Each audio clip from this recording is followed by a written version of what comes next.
tema que voy a exponer el día de hoy es el manejo de las hemorragias digestivas altas, especialmente en los pacientes críticos que requieren su manejo en sala de reanimación. Cuando hablamos de hemorragia digestiva alta, generalmente la dividimos en dos tipos. En el sangrado de origen variceal, que es completamente distinto en etiología al sangrado de origen no variceal, y es al cual me voy a referir en la charla de hoy, con el fin de dar un enfoque un poco más específico. Y de este sangrado de vías digestivas altas hacen parte las úlceras pépticas, las enfermedades erosivas, las neoplasias, las angiodisplasias y otros tipos de diagnósticos que a veces no logramos determinar. Es importante hablar de esto porque es la principal emergencia gastrointestinal en los servicios de urgencia, la más frecuente, y tiene una mortalidad del 2% según la literatura americana y hasta un 10% en estadística europea. Esto cuando se presenta la hemorragia digestiva alta como el principal motivo de consulta. Sin embargo, cuando aparece como una complicación en un paciente que está hospitalizado por otra condición, la mortalidad puede llegar a ser de hasta 3 a 4 veces mayor. Aunque la mayoría de pacientes que se presentan a urgencia con una hemorragia digestiva alta están estables, existe un pequeño número que llega muy inestable y evidentemente tenemos que hacer la reanimación inicial que hacemos en todos los pacientes críticamente enfermos. Así que empezamos con el ABC y la vía aérea. En este caso es un reto para el emergenciólogo, ya que puede estar complicada por la dificultad de la visualización de la glotis, en el sentido de que es un paciente que puede tener mucho contenido gástrico o específicamente hemático y nos va a dificultar la laringoscopia. También es un paciente que durante la inducción puede inestabilizarse mucho más, complicándonos el procedimiento.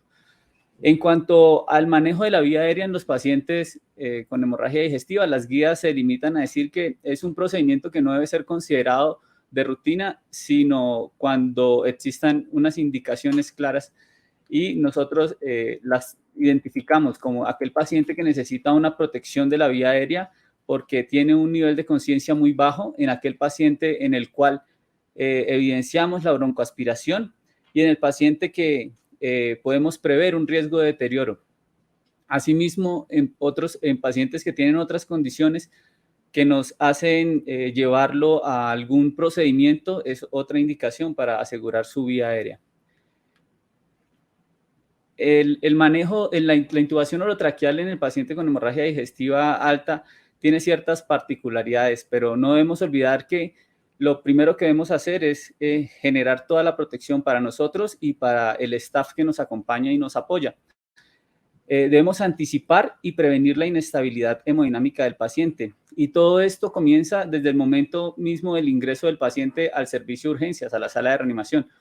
Cuando nosotros indicamos adquirir dos accesos intravenosos grandes, cuando empezamos con la reanimación con cristaloides, cuando indicamos la transfusión temprana de sangres e incluso de vasopresores. Todo esto de lo que les voy a hablar ahorita son recomendaciones en pacientes con hemorragia digestiva alta que van a ser llevados a intubación y que no se encuentran en guías porque la evidencia es escasa y la mayoría de recomendaciones surgen por consensos de expertos. En este sentido, con respecto a los vasopresores, se recomienda incluso en este paciente que esté estable, pero que yo lo voy a intubar porque tiene alguna indicación, iniciarlo tempranamente, previendo la inestabilidad que van a producir los agentes inductores y sedantes. Debemos considerar desde temprano vaciar el estómago para prevenir el riesgo de broncoaspiración. El medicamento más ampliamente usado es la eritromicina en la mayoría de los estudios, a una dosis de 200 miligramos, pero es un medicamento que tenemos poco disponible en nuestro medio. En cambio, la metoclopramida la subrayo porque es ampliamente disponible y a una dosis de 20 miligramos ha demostrado aumentar el tono del esfínter esofágico inferior. Entonces, nos puede servir para prevenir el riesgo de broncoaspiración.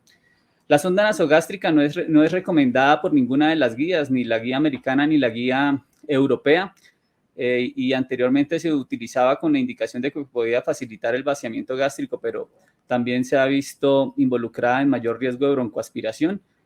Y en un paciente que requiere manejo de la vía aérea, pues no se debe retrasar con ningún procedimiento la intubación. Importantísimo contar con equipos de succión previamente probados y funcionales, porque puede estar aquí la clave de nuestra intubación en caso de alguna complicación.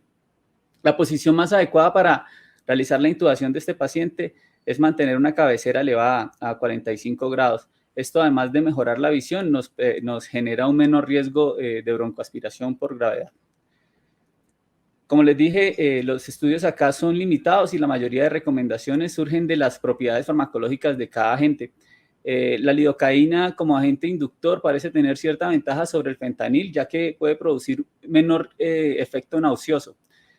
En cuanto al sedante, ketamina y etomidato son los que tienen mejor perfil de seguridad, pero la recomendación más importante es indistintamente del agente sedante que utilicemos, lo más importante es utilizar las dosis apropiadas. Al parecer aquí está la tasa de éxito para prevenir complicaciones. Debemos evitar la presión positiva, puesto que podemos aumentar la presión del esfínter esofágico inferior y facilitar el vómito en el paciente y pues la broncoaspiración. Siempre que tengamos disponible un laringoscopio, debemos utilizarlos en estos pacientes y la maniobra de Selig para prevenir la broncoaspiración. A pesar de que nosotros utilicemos todas estas medidas para disminuir los riesgos, es probable que algunos de estos pacientes pueda llevarnos a un escenario que no queremos, y es que esté completamente sedado, relajado y tenga un vómito en ese momento, pues nos va a impedir la adecuada intubación, nos la va a dificultar mucho más. Estas recomendaciones, como les dije, surgen por experiencia y por consenso de expertos, pero en ese momento debemos retirar la presión cricoidea. Parece ser que la posición de Trendelenburg es la ideal en este momento, porque al mantenerlo al mantener la cabecera a 45 grados puede haber más riesgo de broncoaspiración en comparación con la de Trendelenburg. Y debemos intentar la intubación orotraqueal, bien aspirando previamente con los equipos disponibles, pero también plantean una opción que consiste en conectar una cánula de Yankauer o el equipo de succión que tengamos disponible al tubo orotraqueal y, guiado a través de la videolaringoscopia, ir avanzando a la vez que se va succionando por el mismo tubo hasta lograr ubicar el tubo en la tráquea. Y es cierto que este tubo va a quedar ensangrentado y contaminado, pero en una situación de emergencia como esta, prima establecer y asegurar la vía aérea. Ya después, por medio de un intercambiador, se podrá cambiar de tubo y se disminuye este riesgo de infección. Esto para mostrarle que existen dispositivos que van unidos y que tienen dos puertos, uno para ventilar el paciente y el otro para realizar la succión de cualquier material que esté ahí en la vía aérea. Las guías se refieren al manejo de las broncoaspiraciones y se limitan a describir que la mayoría de los pacientes que se broncoaspiran cursan con una neumonitis química, y en ese sentido no deberíamos iniciar antibiótico en este momento. Vamos a reservar el inicio del antibiótico cuando ya veamos una neumonía establecida o el paciente presente signos de respuesta inflamatoria sistémica en un paciente que previamente se había broncoaspirado. En la C de circulación, de esto ya se ha hablado un poco, ya que la mayoría de recomendaciones del manejo con choque hemorrágico por hemorragia de vías digestivas altas son recomendaciones extraídas de los estudios en pacientes con choque hemorrágico por trauma, y de eso habló el doctor Quijano, y surgen las recomendaciones de realizar una reanimación restrictiva de líquidos con una hipotensión permisiva.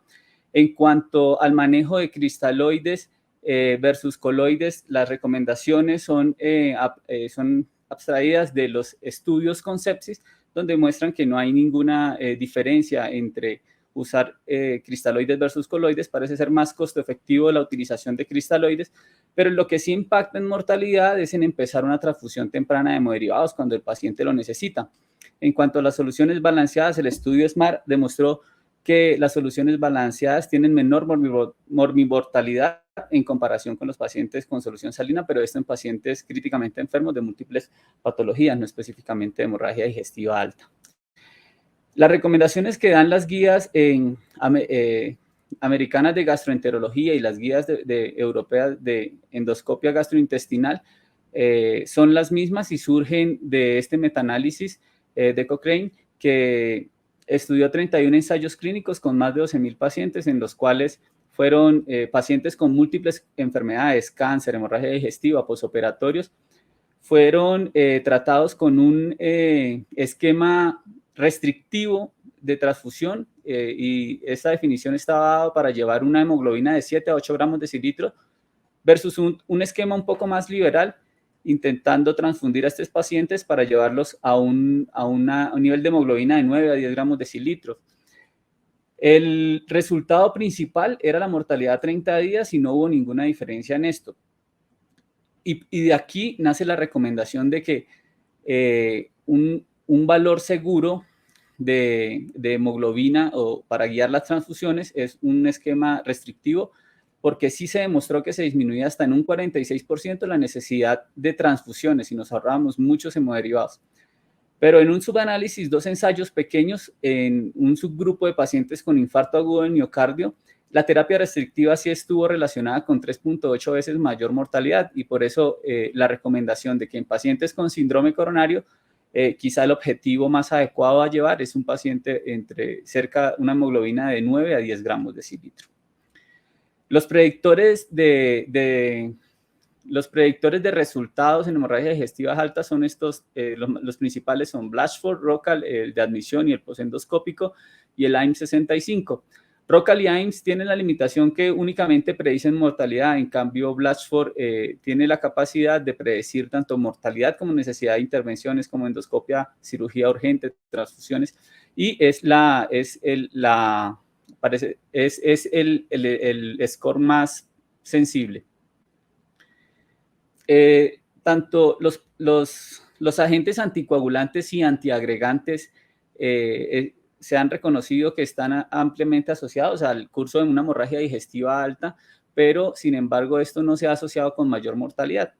En una guía en el 2012 se recomendaba transfundir a los pacientes que sangraban asociado al uso de antiagregantes, porque se consideraban que estos pacientes cursaban con una disfunción plaquetaria. Sin embargo, los estudios nunca demostraron ningún beneficio de esto. Al contrario, un estudio de cohortes en 2017 encontró una comparación de unos estudios de 204 casos contra 204 controles en los pacientes que sangraron por vías digestivas altas y estaban tomando antiplaquetarios. 204 fueron sometidos a transfusiones de plaquetas y los otros no. Y en el grupo de transfusiones de plaquetas se evidenció mucha mayor mortalidad en estos pacientes. Luego, no se recomienda transfundir plaquetas en el paciente que está tomando antiagregantes.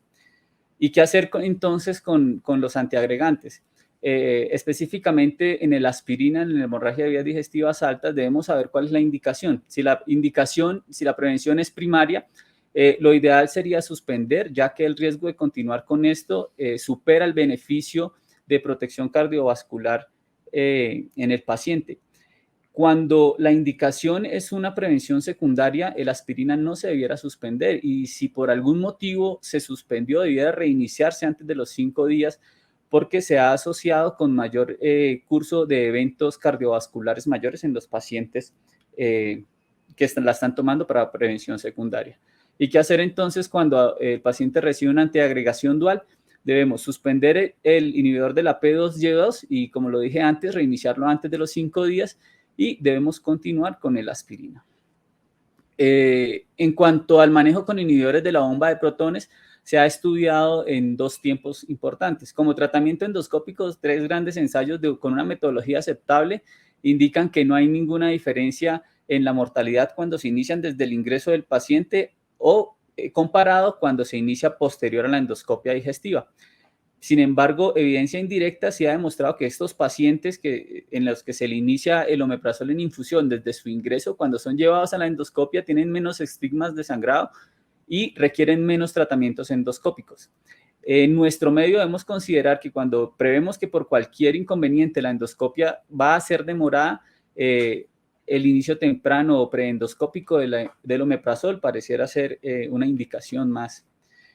En cuanto a las dosis adecuadas, este metaanálisis demostró que dosis altas de omeprazol de 80 miligramos divididos a 160 miligramos dividido en 2 dosis versus la infusión continua o la administración IV o la administración oral, no mostraron ninguna diferencia en cuestión de resangrado, requerimiento de cirugía, intervención urgente o de mortalidad. Por eso estas son las recomendaciones de las guías, en donde se resalta que en lo que sí no hay ninguna duda es que en todo paciente con hemorragia digestiva alta que es llevado a endoscopia y que requiere un tratamiento endoscópico o que tiene una úlcera Forret 2B o superior, debe iniciarse el tratamiento con inhibidor de la bomba de protones y debe durar por lo menos 3 días. Esto para disminuir el riesgo de resangrado. El ácido tranexámico, unos pequeños estudios habían demostrado cierto beneficio y a raíz de esto surgió este estudio que fue publicado el año pasado con más de 12,000 pacientes, a los cuales se identificaron y se les trató con 1 gramo de ácido tranexámico en 10 minutos y posteriormente 3 gramos para 24 horas. Los resultados primarios fueron muerte en 5 días. En el grupo del ácido tranexámico versus el grupo placebo no hubo ninguna diferencia significativa en la mortalidad ni a 24 horas, ni a 28 horas, ni en 28 días. Tampoco hubo diferencias en el riesgo de resangrado. Sin embargo, dentro de los resultados secundarios que ellos analizaron, sí se evidenció un mayor riesgo de un evento trombótico venoso, no arterial, pero sí venoso. Luego, ya que no se ha demostrado el beneficio, no se recomienda el uso del ácido tranexámico en los pacientes con hemorragia de vías digestivas altas. ¿Cuál es el tiempo de endoscopia adecuado? Como lo hemos dicho, hemos extrapolado mucho el choque hemorrágico en trauma y al parecer queremos realizar también un rápido control hemostático, pero esto no ha demostrado tener adecuados beneficios. En busca de establecer un tiempo de endoscopia óptimo, se ha planteado el beneficio de realizar un diagnóstico temprano y un control del sangrado temprano, pero se deben tener también en cuenta los riesgos de llevar a un paciente inestable a un procedimiento endoscópico. La recomendación en ambas cosas es no realizar la endoscopia en cuanto el paciente no esté hemodinámicamente estable. Debemos esforzarnos para estabilizar al paciente y llevarlo en las mejores condiciones a este procedimiento.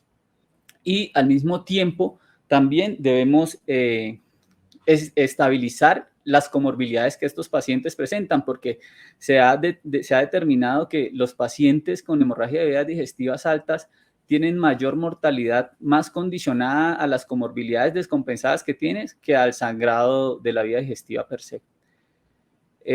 Para tratar de determinar un tiempo adecuado se realizó este estudio y es del cual se basan las guías que salieron el año pasado para definir las recomendaciones que daban, y se agarraron 516 pacientes con un alto riesgo de resangrado estimado por un Blatchford de 12 puntos, mayor de 12 puntos, y 258 pacientes fueron llevados a endoscopias antes de las 6 horas y los otros 258 pacientes en un tiempo de 6 a 24 horas. El resultado primario que se midió fue la mortalidad en 30 días.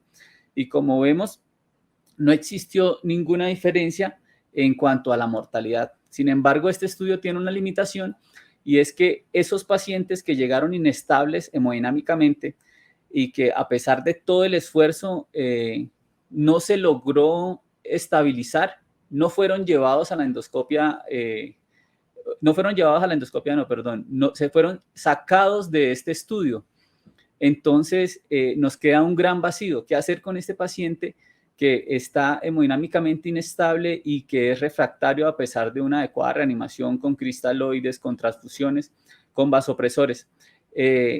Una recomendación de expertos recomienda que este paciente debe ser pasado de forma urgente. El término urgente se ha definido como antes de las 6 horas.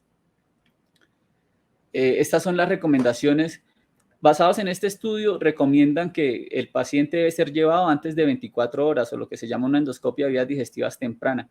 pero debemos tener en cuenta ese paciente que es refractario a la reanimación para ser un poco más rápidos en el tiempo endoscópico. ¿Qué hacer entonces cuando a pesar de todo el esfuerzo en la reanimación este sangrado persiste?